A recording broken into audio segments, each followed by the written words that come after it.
है। Jaipur Mumbai express train में firing का मामला सामने आया था और कांस्टेबल की फायरिंग मामले के बाद रेलवे ने बड़ा कदम उठाया है। अब सुरक्षा के लिहाज से नहीं दी जाएगी AK-47 और ऑटोमेटिक राइफल। आरपीएफ के जवानों को नहीं दी जाएगी AK-47 व ऑटोमेटिक राइफल। अब जवानों को सिर्फ पिस्टल ही दी जाएगी। मामले की जांच के बाद उच्च स्तरीय कमेटी गठित कर दी गई।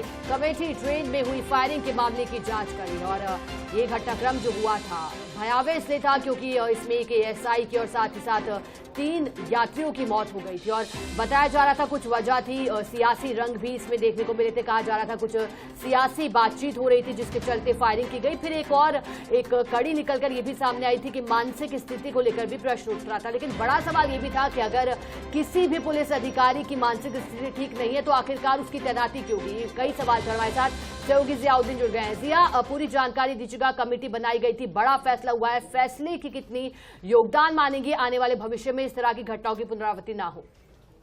देखिएगा कि 31 जुलाई को मुंबई जयपुर एक्सप्रेस जो ट्रेन थी उसके अंदर कांस्टेबल चेतन सिंह था। उसने AK-47 जो थी उससे ऑटोमेटिक जो राइफल होती है उससे फायरिंग करते हुए करीब 20 राउंड फायरिंग करते हुए 4 लोगों को अकाल मौत का गिरास बना लिया था। 4 लोगों की मौत हो गई थी। क्योंकि उसके बाद काफी सवाल उठने लगे थे कि जो आरपीएफ के जवान हैं इस तरह से तनाव के अंदर अगर वो ड्यूटी करते हैं और इस तरह से किसी बेगुनाह लोगों की मौत हो जाती है उसके अंदर गोली लगने से, तो इसमें सुरक्षा की दृष्टि से, एहतियात की दृष्टि से जो AK-47 है या ऑटोमेटिक जो राइफल्स हैं उनको पूरी तरह से रोक दिया जाए, सिर्फ पिस्टल का ही यूज में ले।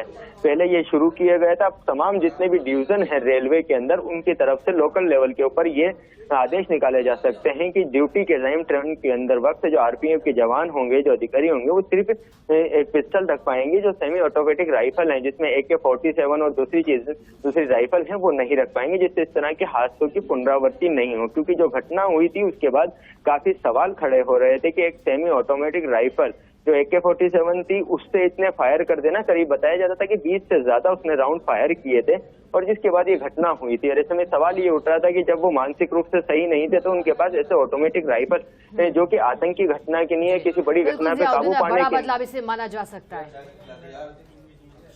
चलिए देखिए, जानकारी दे रहे हैं और जैसा कि सहयोग भी बता रहे थे बड़ी घटना हुई थी और सवाल यही था क्योंकि बताया जा रहा था कि परिवार में भी कुछ कलह चल रहा था जिसकी वजह से तनाव में था। लेकिन ये पहलू भी निकल कर आया था कि जो पैसेंजर्स थे वो कुछ बातचीत कर रहे थे, कुछ पॉलिटिक्स से जुड़ी बातचीत थी जिसकी वजह से आक्रोशित हो गया था। कई अलग अलग जानकारी आ रही थी इस पूरे घटनाक्रम को लेकर, लेकिन फिलहाल जांच का विषय है कि क्या असल वजह रही। लेकिन इसके बाद एक बड़े बदलाव की जरूरत थी और बड़ा बदलाव अब देखने को भी मिल रहा है। उच्च स्तरीय कमेटी अपना कार्य कर रही है।